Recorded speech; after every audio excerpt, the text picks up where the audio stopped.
Hey everyone, what's up? It's Smarty Pants Chess, and today we're going to look at another Season 17 Superfinal game. This is game number 33. Stockfish is playing white in this one, and Leela is playing with the black pieces.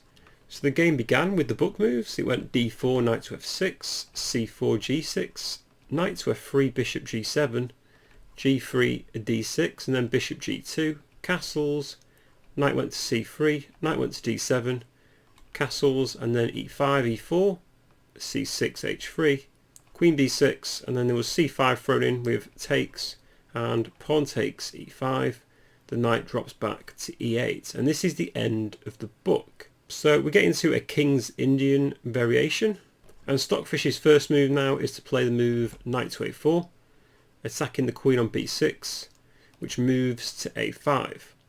Stockfish now plays queen c2, and I put a load of red arrows here. Basically the knight and the bishop for black are attacking this e5 pawn, and the knight and the queen are attacking c5 for white. Also the queen c2 prepares bishop d2 for white, which will hit the queen on a5.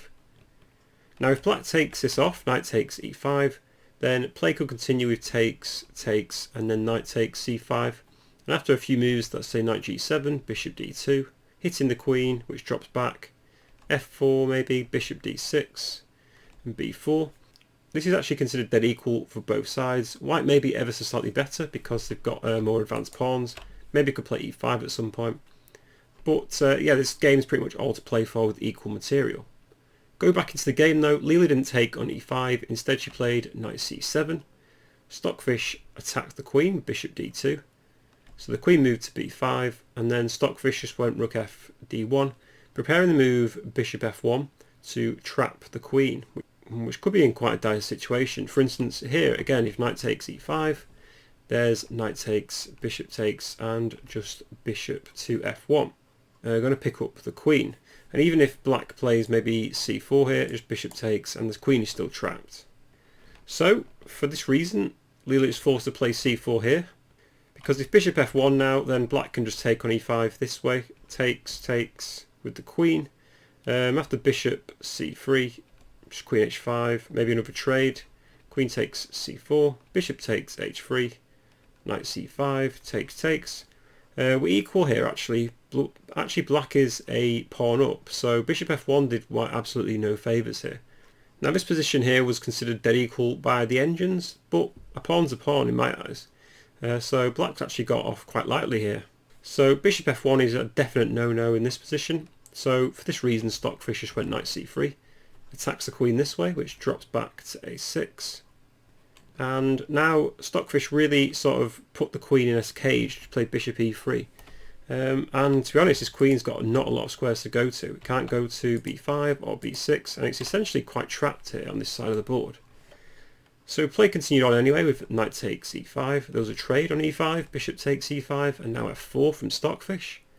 The bishop retreats back, and Stockfish just goes full psycho mode here and plays g4 with a massive pawn storm, and basically prepares e5, maybe bishop c5, or even f5 here for white. White's got a really nice position here, just because his queen is so far offside here. And if black tries to ease the pressure here, maybe with b5, with the pawn storm of their own, white can just play a3. And again, this queen is still really trapped in the side of the board. It's going to be very difficult to get this out. After g4, Leela played rook to e8. Stockfish played queen f2, preparing the move f5. Knight b5 was played by Leela, and there was a trade. Knight takes b5, queen takes, and then bishop d4. Another trade, bishop takes d4, rook takes d4. And to be honest, this seems to favour white quite heavily, just because white's got a supreme space advantage in this position.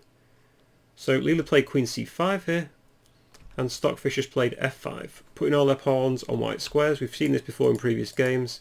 The engines love to dump all their pawns on the squares of the coloured bishop, again, that their opponent has.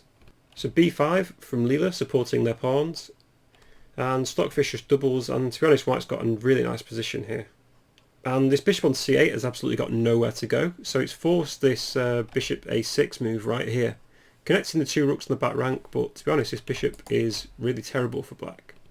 Now a potential candidate move here was rook d7 for white, offering the trade of queens, And after b4 e5, rook takes e5, bishop takes c6, rook f8, rook takes a7. White emerges a pawn up in this variation after bishop b5, rook a5, pinning the bishop, rook b8 to defend, but then after takes on g6, pawn takes, and rook c1, king g7. White can trade everything down here and win the pawn on c4. So white emerges a pawn up in a rook and king endgame, which is very nice for white and has the possibility to convert the game, but it's still very drawish in a rook and king endgame. So for this reason, Stockfish maybe didn't want to go for rook d7 and trade the queens. Instead they played a3. Rook b8 was played. Stockfish now played h4, really committing these pawns up the board. Bishop b7 from Leela, and now h5 was played by Stockfish. So really trying to open up black's position. So Leela captured on h5, the pawn took on h5, and now the king for black is just suddenly opened up. Queen e5 was played, centralising the queen for Leela, but now queen h4, and white's queen is also infiltrating black's camp, threatening moves like queen g4 and queen g5 at the opportune moment. Leela continued though with c5, hitting the rook, which now comes into a very aggressive square, rook d7. And now there's some very interesting tactics, because I'm thinking if maybe Leela tried to pick up this pawn on e4, bishop takes e4, white's got the supreme move f6, preparing queen g4 check, and winning material. And if king h8 to hide, then rook e7 is an incredibly nice move, hitting the queen, and this forces black into a dilemma. If they take the rook on e7 here, then play can continue f takes e7, and if rook g8, white can just play rook to d8, preparing all sorts of shenanigans. For instance, after f6, white can play queen g4, the rook on g8 is pinned, and now white is also threatening mate. So after bishop g6, white can continue with takes on g8, king takes, and then just queen c8 check, king f7, queen f8, king e6, and now throw in bishop h3, f5, and just take everything and get a queen at the end with check.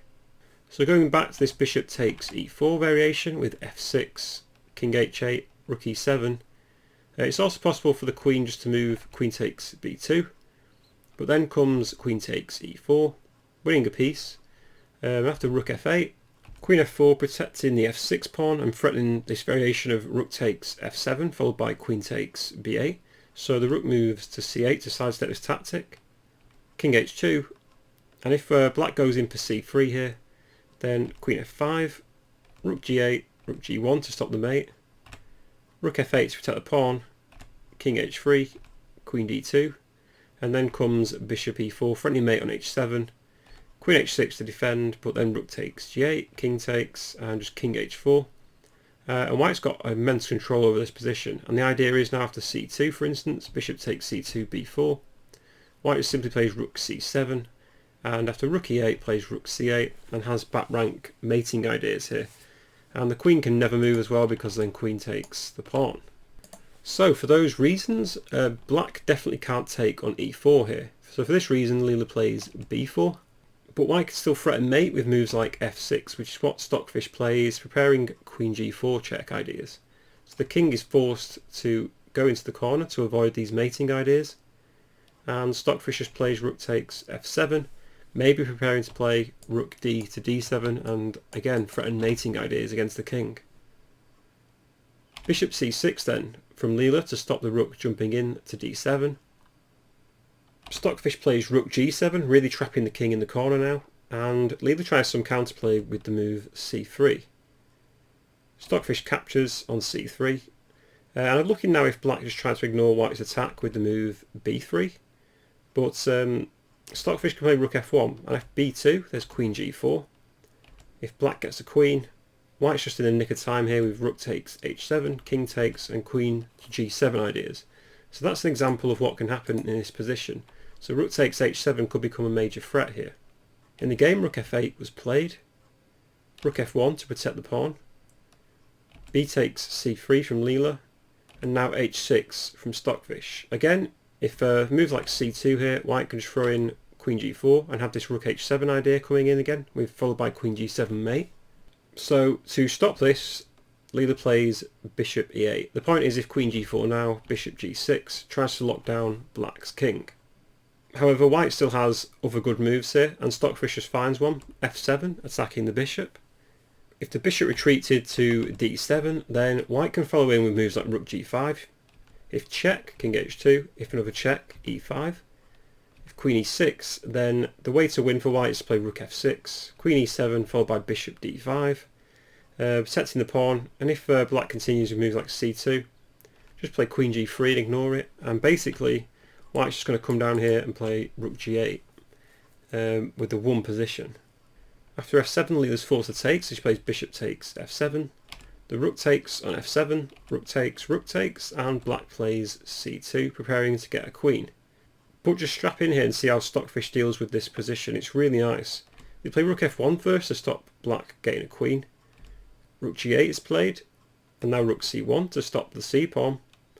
Queen d4 check, queen f2 to block, there's another check. So queen f1 is forced to stop black taking on c1. There's another check, king h1 stopping all the checks, and now queen d6 attacking the h6 square. But Stockfish is now very happy for black to take this off. They play rook takes c2. Queen takes h6 is played with check. The king goes to g1. There's another check. Queen f2. Again, the trade of queens would suit white massively here.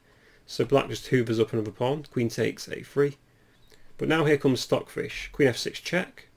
The rook's forced to block. And now just rook to b2. Threatening to play rook b8 checkmate. So this forces black to check.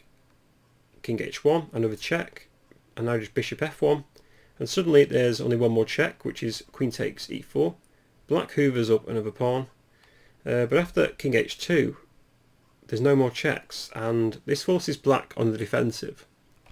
Queen e8 is forced to stop the back rank mate, and now comes bishop h3, and now white just needs a good configuration here, and an example of this is now if black plays c4, white can play bishop to g4, stopping any queen h5 checks. And if king g8, there's bishop e6 check, king h8 and queen e5. The point is here, white's threatening to play rook b8, which will win white the game. So this bishop e6 and queen e5 position is what white is aiming for here. So play continued on in the game with h5. So bishop e6 to stop the king escaping. Again, the rook is still pinned, so to unpin, Leela plays king h7, but Stockfish just plays queen to e5, threatening to play bishop f5 with a discovered check against the queen, so king h6 to avoid this, and now rook b8 attacking the queen, and here it's pretty much lost for black. I looked at queen g6 if black moves the queen away, but then just comes rook h8 check, and after rook h7 there's queen f4 check, queen g5, and just takes, king takes, queen takes g5. An easy one game for white. So in the game, Leela's forced to take this rook off. Queen takes rook. Queen takes queen was played. And this is pretty much game over. h4, queen f8 to pin the rook. c4 takes, h3, bishop d3, king h5, and just queen takes the rook. And here Leela lost the game. So again, another example of where Stockfish gets really good dynamic piece play, and he's very hard to stop when he gets the pieces into really top positions throughout the game. And there's nothing really Leela could have done here. But anyway, that was game number 33. I'll post my analysis in the description below for you to take a look at. I hope you enjoyed it, and please drop a like, comment or subscribe if you did, and I'll see you soon.